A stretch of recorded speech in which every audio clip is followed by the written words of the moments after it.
여러분, 오늘은 맥주 감사 주일입니다.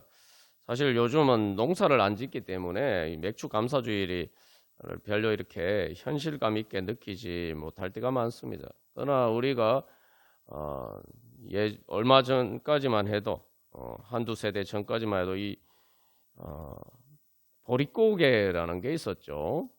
그리고 실제로 예전에는 이 보릿고개 때 많은 사람들이 실제로 또 굶어 죽는 일들도 많았습니다. 그래서 이제 그것을 이제 보통 춘궁기라고도 이야기를 하죠. 그래서 우리가 이제 봄이라고 하면은 참 좋은 계절이다 이렇게 생각하지만 참 역설적으로 이 봄이 지나고 이 여름을 향해서 갈 때에, 다시 말하면 봄이 깊어질 때에 사람들은 배고픔에 굶주림에 허덕이게 됩니다.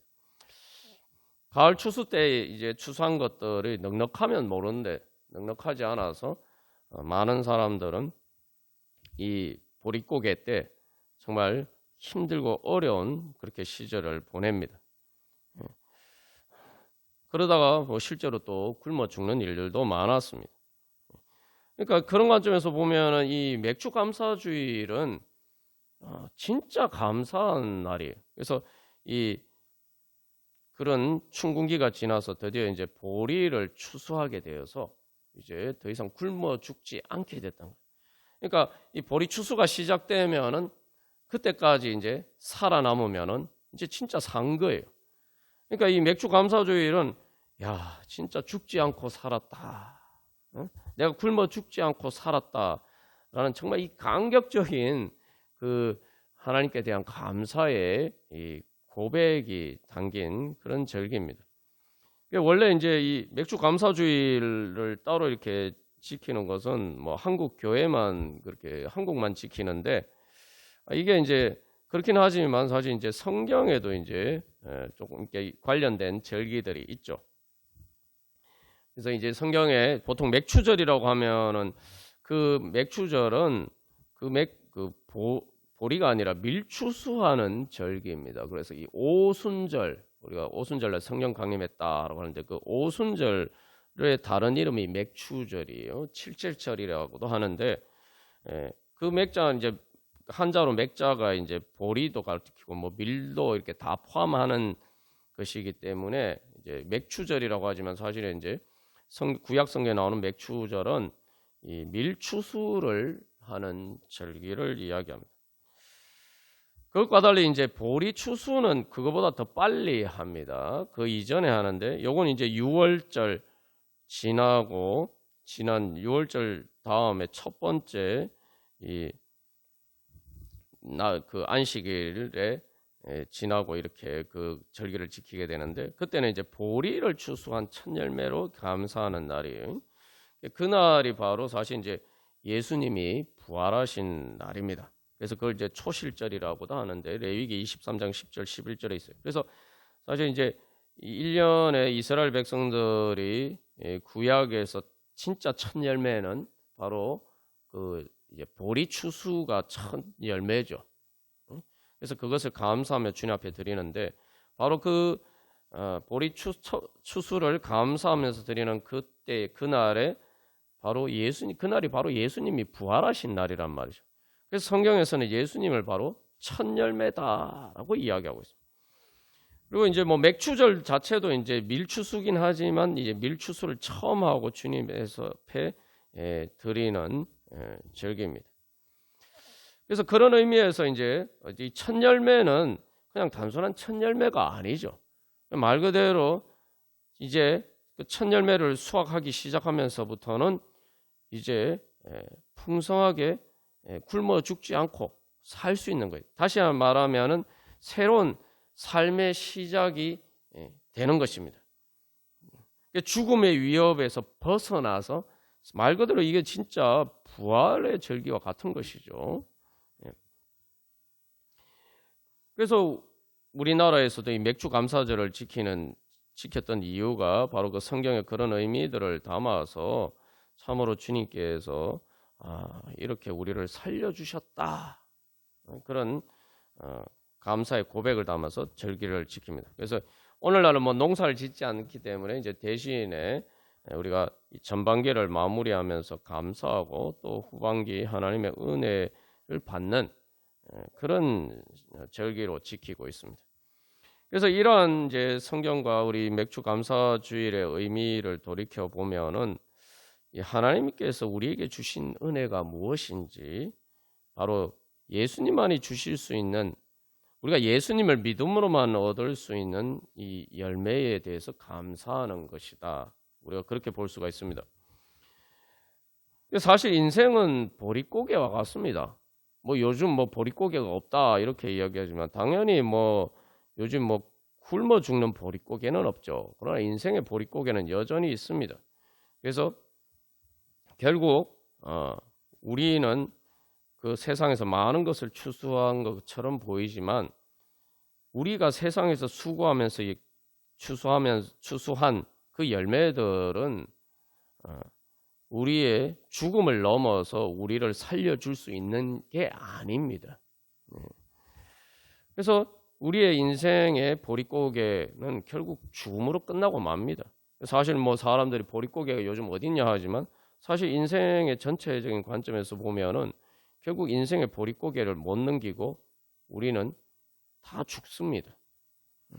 세상의 그 어떤 우리가 수고하고 땀 흘려 얻은 열매들도 우리를 하로 하여금 인생의 보릿고개를 넘기게 만들어 줄 수 있는 것은 없습니다. 그 다음 추수가 없어요. 첫 열매의 추수가 없어요. 보리 추수와 같은 그런 추수가 없습니다. 맥주절과 같은 그런 날이 우리 인생에는 다시 오지 않습니다. 그러나 우리가 예수님을 믿을 때 바로 예수님께서 우리의 첫 열매가 되어 주셔서, 예수님 때문에 우리는 인생의 보릿고개를 넘어서 하나님 나라의 열매를 추수할 수가 있어요. 그래서 영생의 열매를 거둘 수가 있습니다. 그리고 이 예수님의 첫 열매는 이 보리 추수와 결정적으로 다른 것이 있죠. 뭐냐면은 예수님은 첫 열매라고 하지만 이것은 완전한 열매입니다. 우리가 이걸 잘 알아야 돼요. 예수님께서 우리를 위해서 죽으시고 부활하셨는데, 그 예수님의 부활 생명이 바로 예수님께서 우리에게 주시는 첫 열매예요. 그 예수님이 첫 열매라는 것은 죽음을 이긴 첫 열매, 그러니까 죽음을 이기고 열매를 거둔 바로 인생의 보릿고개를 극복하고 바로 그 첫 열매를 맺은 첫 번째 사람이 바로 예수 그리스도란 말이죠. 그래서 예수님은 그래서 사람이면서 동시에 참 하나님이다, 우리가 이렇게 고백하죠.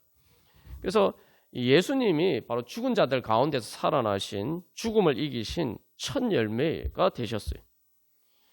그래서 그 예수님이 그 생명을 우리에게 주셨어요. 그 첫 열매로가 되셔서 부활하신 그 부활 생명을 우리에게 주셨습니다. 그걸 어떻게 주셨습니까? 바로 성령님을 통해서 우리에게 주셨죠. 그래서 이 사도행전 2장에서 오순절날 성령 강림이라는 게 바로 그런 거예요. 오순절 맥추절인데 바로 예수님의 부활 생명의 첫 열매를, 바로 이 초실절 보리추수의 첫 번째 거둔 그 예수님의 부활의 첫 열매를 오순절날 이제 교회에게, 성도들에게 그 예수님의 부활 생명을 성령님을 통해서 주신 거죠.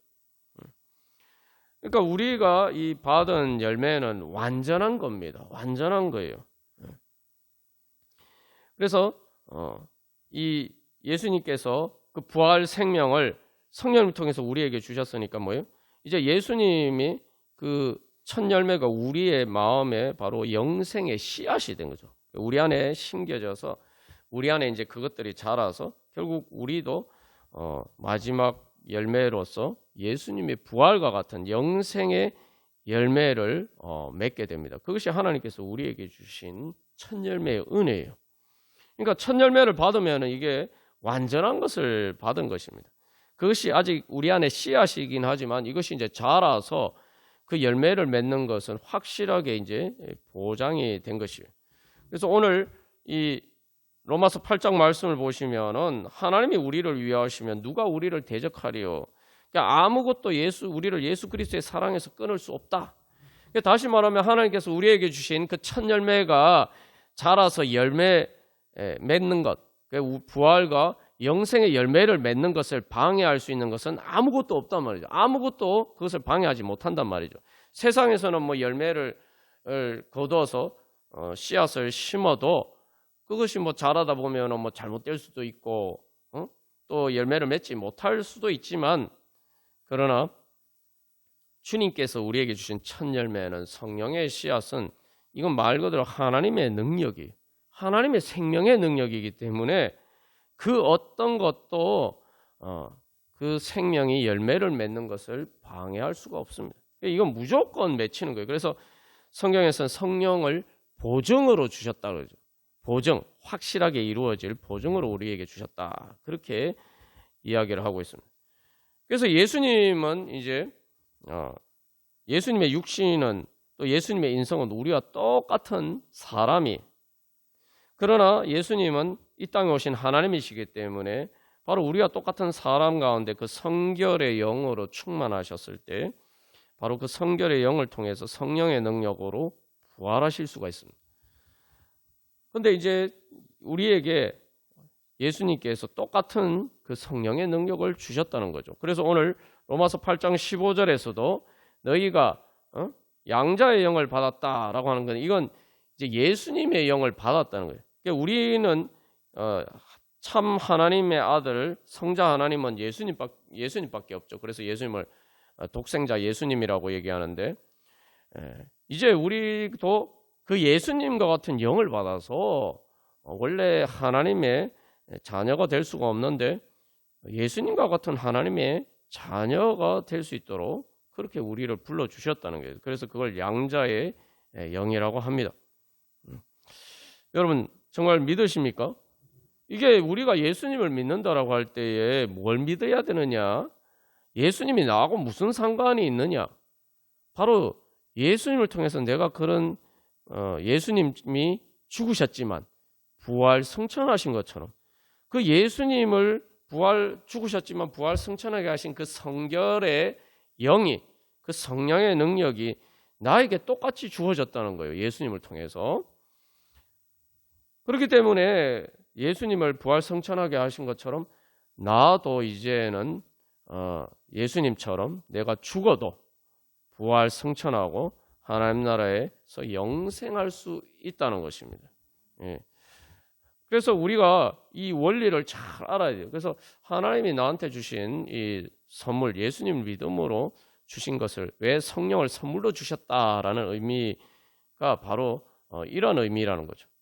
내 안에 그런 씨앗이 있어요. 이제 문제는 이 씨앗이 어떻게 이제 자라가도록 하느냐, 이게 이제 우리에게 주어진 과제죠. 그래서 이제 우리가 신앙생활을 할 때에 어떤 신앙생활을 하느냐? 내가 광야와 같은 광야를 지나는 이스라엘 백성들 같은 그런 자리에 머물러 있으면은 우리가 신앙생활에 제대로 된 은혜를 누리지 못하며 사는 거죠. 물론 광야에서 이스라엘 백성들이 죽지 않고 살았어요. 그것도 기적이에요. 그러나 그렇게만 살아서는 하나님 나라의 은혜를 경험하지 못하는 거죠. 천국의 행복을 경험하지 못합니다. 그러니까 자꾸 이스라엘 백성들은 어떻게 합니까? 조금만 힘들면은 애굽만 생각해요. 세상에 좋은 것만 생각해요. 왜냐하면 하나님 나라의 좋은 것을 모르기 때문에. 우리도 이제 그런 식으로 신앙생활하면은 자꾸 이렇게 하나님이 주신 은혜를 잘 모르고 그 은혜를 구하지 않고 그렇게 살게 됩니다. 제대로 그 은혜를 받지 못하고 살게 되는 거예요. 그러니까 하나님 나라의 은혜, 하나님 나라의 그 행복과 축복이 얼마나 큰 것인지 잘 모르니까 자꾸 뭐 천국은 뭐 죽어서나 가는 것이고 이 세상에 살 때에는 자꾸 세상에 좋은 것만 자꾸 생각하고 바라게 되어 있습니다. 그건 하나님 나라가 얼마나 좋은지 한 번도 경험해 보지 않았기 때문이. 하나님 나라라는 말 그대로 그 천국의 행복은 세상의 그러한 행복이나 영광과 감히 비교도 할 수 없다는 것을 모르고 그렇게 신앙생활을 하는 거죠.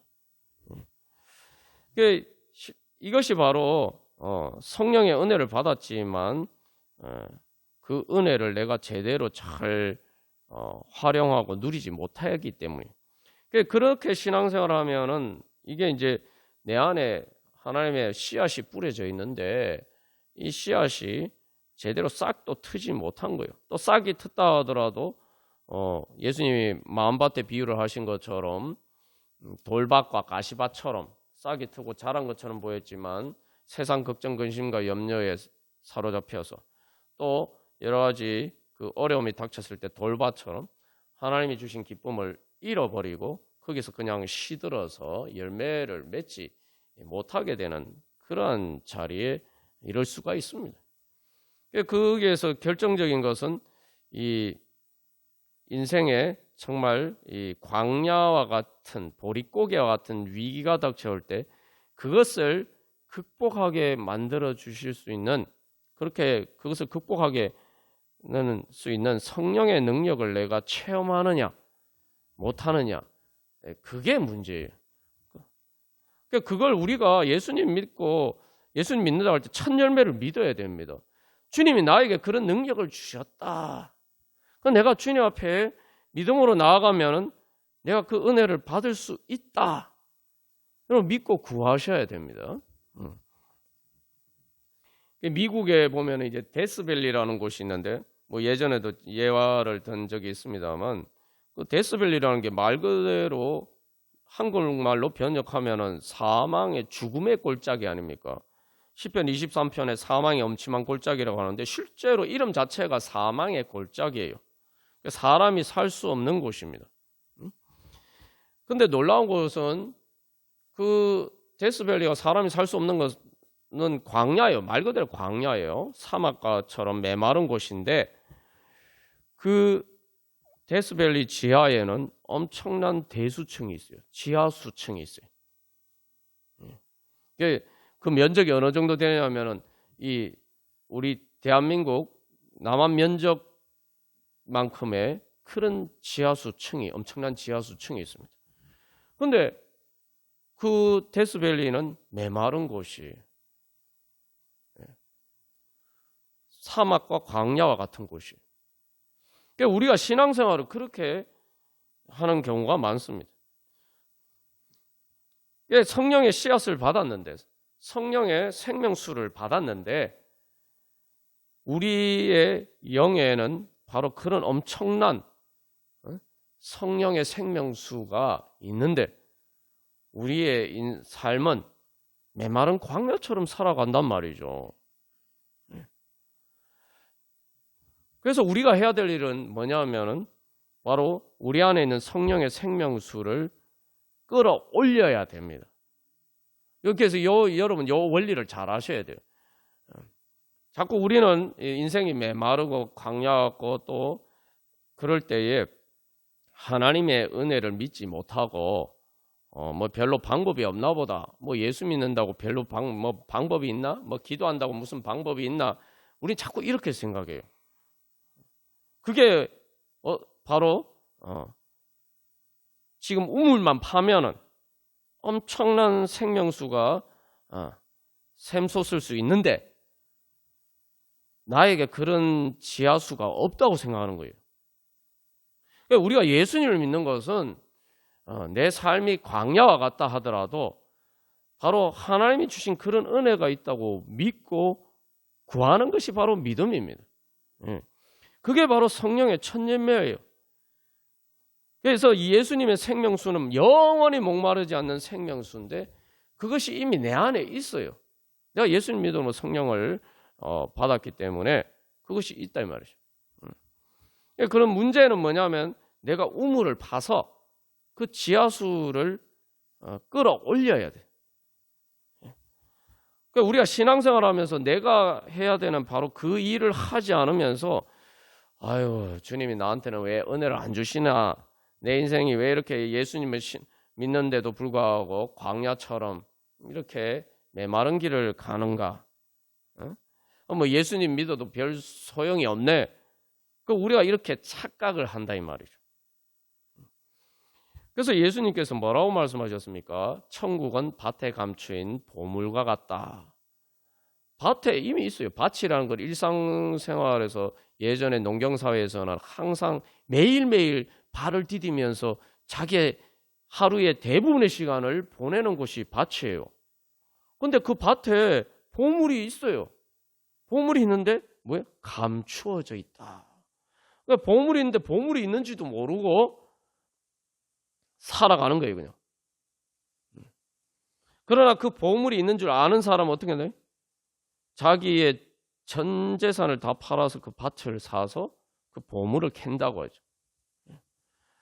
그러니까 우리가 다시 한번 예수님 믿는다라고 할 때 이제 그걸 믿어야 됩니다. 아, 하나님, 내 영혼에 하나님께서 주신 천국의 보물이 감추어져 있구나. 믿어야 돼. 그래서 그걸 캐내야 됩니다. 그래서 우물에서 우물을 파서 물을 길어 올리듯이 그렇게 그 은혜를 받아야 돼요. 자, 그러려면 여러분 뭘 해야 됩니까? 이 우물을 팔려면 뭡니까? 요즘도 뭐 그렇게 하듯이 이렇게 석유 시추하듯이 땅을 파야죠. 그 우물을 파야 돼요. 한국은 참 이렇게 하나님의 축복하신 그런 땅이라서 이게 웬만한 곳은 다 우물 파면 막 물이 다 나오게 되어 있습니다. 예전에 저희 그 할아버지 할머니 사시던 곳도 보면 거기는 그 동네에 보면은 집집마다 우물이 있어요. 가구마다 우물이 있어요. 그 물이 파면은 거기에 항상 이제 시원한 정말 맑은 물이 다 있는 거예요. 그 동네에서 하나 파서 이렇게 같이 쓰는 게 아니고 보니까 뭐 다른 집 어쩌면 모르겠는데 대부분 집집마다 있어요. 거기서 그냥 물 기르면 되는 거예요. 여러분 석유 시추를 하면 어떻게 됩니까? 석유 시추하면은 아무것도 없는 것처럼 보이지만 그 시추에서 뚫어서 그 밑에 이 석유가 있는 곳에 도달하게 되면 어떻게 됩니까? 석유가 그냥 나옵니까? 막 샘솟듯이 나오죠. 하늘로 높이 막 석유가 치솟아요. 분수하고 비교도 안 될 정도로 말 그대로 이 하늘로 치솟죠. 이제 우리가 호렙산에서 하나님이 임재하셨을 때에 하나님의 불길이 충천했다. 신명기에 그렇게 되는데 충천이라는 말이 무슨 말이냐 하는데 그게 이제 한자어라서 우리가 좀 잘 이해가 안 와닿을 수 있는데 충천이라는 것은 그냥 충만이 아니고 충만한데 어느 정도 충만하냐? 충천, 하늘 천자를 써서 이게 충만해서 하늘로 이렇게 불길이 치솟는 거예요. 하늘 높이. 실제로 뭐 석유 같은 거 시추하면은 석유가 막 하늘로 막 치솟죠. 하나님의 성령의 생명수가 바로 그렇게 우리 가운데 있어요. 그래서 우리가 그 통로만 잘 뚫으면은 우물만 파면은 하나님의 성령의 생명수가 석유 시추했을 때 석유가 막 그 분출하는 것처럼 그렇게 하나님의 성령의 생명수가 샘솟듯이 충만하게 충천하게 넘쳐납니다. 그걸 믿으셔야 돼요. 그래서 우리의 신앙생활은 그래서 이 우물을 파는 거예요. 오늘 그래서 이사야 12장 말씀에서 뭐라고 이야기합니까? 하나님은 나의 구원이시라 내가 신뢰하고 두려움이 없으리니 주 여호와는 나의 힘이시며 나의 노래시며 나의 구원이시며. 내 인생이 광야와 같을 때 우리가 이 말씀을 기억해야 돼요. 하나님은 나의 구원이시고 주 여호와는 나의 힘이시고 노래시며 나의 구원이시며. 그걸 믿고 뭐예요? 구원의 우물들에서 물을 기르리로다.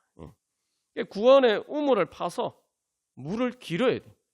물을 기르면 되는 거예요. 그래서 여러분 이제 보시면은 특히 이제 아브라함과 이삭과 야곱의 얘기에서 특별히 이제 이삭 얘기에 보면은 우물 파는 얘기가 많이 나옵니다. 우물 파는 얘기. 그게 이제 영적으로 사실은 이제 하나님이 주시는 은혜의 구원의 우물을 파는 것을 상징적으로 보여줍니다. 그래서 이삭이 그렇게 우물을 파고 그것을 통해서 하나님 축복을 받아서 100배의 축복을 받았다. 100배의 결실을 맺는 축복을 받았다. 그렇게 기록이 되어 있는데, 그러니까 우리가 기쁨으로 구원의 우물들에서 물을 기를 수가 있는 거예요. 여러분 생각해 보시면은 우리는 자꾸 이게 환경이 변화되기만을 원하는데, 그 환경이 변화되는 가장 근본적인 비결은 바로 구원의 우물을 파는 겁니다. 구원의 우물을 파면 돼요. 자꾸 그러니까 우리는 내가 이제 하나님 나한테 그런 엄청난 성령의 생명수가 있는데 구원의 우물을 팔 생각은 안 하고, 왜 비가 안 오나? 여러분, 광야에 비가 안 오니까 광야죠. 광야에 무슨 비가 옵니까? 근데 광야에서 비가 와서 이 광야 같은 세상이 바뀌기만을 원하면 언제 바뀌겠습니까? 안 바뀌어요. 죽을 때까지 가도 안 바뀌어요. 근데 여러분, 아무리 사막이라도 물이 있으면은 아무 문제가 없어요. 그 사막의 오아시스가 그런 것도 아닌 거예요. 사막의 실제로 오아시스는 이게 이제 상당히 역설적인데, 물이 없으면 메마른 곳이 사막이지만 물이 있으면은 햇볕이 쨍쨍 내리쬐니까 물도 있고 햇볕도 좋고, 그러니까 식물들이 잘 자라죠. 그래서 오아시스에는 실제로 많은 열매 맺는 그런 나무들도 있어요. 여러분 4대 문명 중에 하나가 이집트 문명인데, 여러분 이집트 피라미드 여러분 화면 TV나 이런 데 보면은 그곳은 황량한 곳이에요. 근데 왜 그곳이 엄청난 농사를 지어서 풍성한 열매를 거둔, 그래서 4대 문명 중에 하나가 됐을 거예요. 아무리 메마른 곳이라도 나일강이 흘렀기 때문에. 내가 아무리 광야 같은 세상이라도 성령의 생명수가 내 안에서 샘솟으면은 나는 광야에 살아도 오아시스에 사는 겁니다. 하나님이 우리에게 주시고자 하시는 은혜가 바로 그거예요. 그래, 내가 광야에 살아도 오아시스에 사는 것처럼 그렇게 살 수가 있는데, 우리가 구원의 우물을 파지 않으면은, 구원의 우물에서 물을 깃지 않으면은 그 은혜를 제대로 누리지 못하고 사는 거죠. 예수님이 뭐라고 약속하셨습니까? 예수님이 약속이에요. 이건 예수님 약속이에요. 예수님이 명절 끝날 큰 날에 예수님께서 서서 외쳐 이르시되, 요한복음 7장 37절에 누구든지 목마르거든 내게로 와서 마셔라. 나를 믿는 자는 성경에 이런 것 같이 그 배에서 생수의 강이 흘러나오리라. 여러분, 내 배에서 생수의 강이 흘러나온 거예요. 내 배가 성령의 생명수가 흘러나오는 생명수 샘이 되리라는 거예요. 그 생명수 샘이 어디 있느냐? 내가 이 메마른 광야 같은 곳에 생명수 샘이 어디 있느냐 막 이렇게 찾는데, 예수님을 믿으면은 내 배에서 생수의 강이 흘러나올 것이다. 다시 말하면 내 배는 여기서 그 중심을 가는 거예요. 내 마음의 중심, 영혼의 중심을 얘기해요. 다른 말로 영을 상징하는 것이기도 하죠. 그래서 뭐예요? 내 영에 생명수 샘이 있다는 거예요. 그러니까 우리가 예수님 믿으면은 그걸 믿고 이제 신앙생활을 통해서 어쨌든 내가 이 우물을 파서 내가 그 성령의 생명수를 길어 올려야겠다. 그래서 내가 구원의 우물에서 물을 길어서 내가 이 광야와 같은 세상에서도 하나님 나라의 은혜를 맛보면서 하나님 나라처럼 오아시스처럼 나도 그렇게 한번 살아봐야 되겠다. 그런 믿음으로 주님 앞에 나가는 것이 바로 믿음입니다. 그게 예수님 믿는 거예요.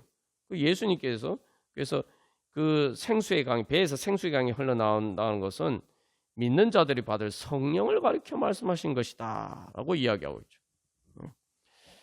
그래서 그 성령의 생수의 강을 흘러나오도록 구원의 우물에서 물을 깃는 방법 중에 제일 중요한 방법이 그래서 기도하는 겁니다. 기도하는 거예요. 그래서 우리 오늘 말씀을 통해서 하나님께서 우리 이런 약속을 주셨어요. 그래서 우리 다음 주 말씀을 통해서 계속 그러면 내가 구체적으로 어떻게 이 구원의 우물에서 물을 기를 것인가, 어떻게 내 이 마음을 뚫어서 내 영에 있는 성령의 생명수에서 성령의 생명수가 샘솟도록 할 수 있을 것인가, 우리가 이렇게 말씀을 통해서 계속 살펴보겠습니다만 중요한 것은 우리가 믿음으로 주님 앞에 기도하면서 나아가면은 바로 그것이 구원의 우물에서 물을 기르는 방법이라는 거죠. 그래서 이 하나님께서 2026년 전반기도 주님의 은혜 가운데 잘 지내게 하시고, 그래서 여러분 2026년도 이 후반기 첫 주일에 우리가 여러분 여기 또 이렇게 서로 이렇게 기쁘고 반갑게 이렇게 주님 앞에서 함께 예배 드릴 수 있게 해주신 거 얼마나 큰 은혜인지 모릅니다. 그래서 우리가 죽지 않고 살아서, 무엇보다도 영적으로 죽지 않고 살아서 우리가 오늘도 예수님을 떠나지 않고 또 육신이 우리가 또 살아남았을 뿐만 아니라 영적으로도 살아남아서 오늘도 예배 자리에 우리가 함께 있게 된 감사하면서 이제 하나님께서 이 후반기에도 주실 그런 은혜 소망하면서 이 후반기에도 열심히 구원의 우물에서 물을 기르셔서 하나님께서 주시는 새 은혜, 성령의 은혜와 능력, 성령 충만의 은혜로 새로운 하나님 나라의 은혜의 지경을 열어가시기를 간절히 소망합니다. 우리 한 주간 기도문 같이 교독하고 하도록 하겠습니다. 1번 제가 먼저 읽겠습니다. 첫 열매 예수님의 부활 능력으로 살게 하소서.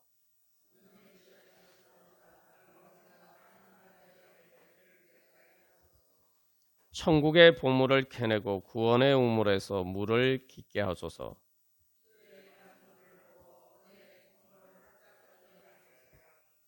성령의 생명수가 샘솟아 넘쳐나게 하소서.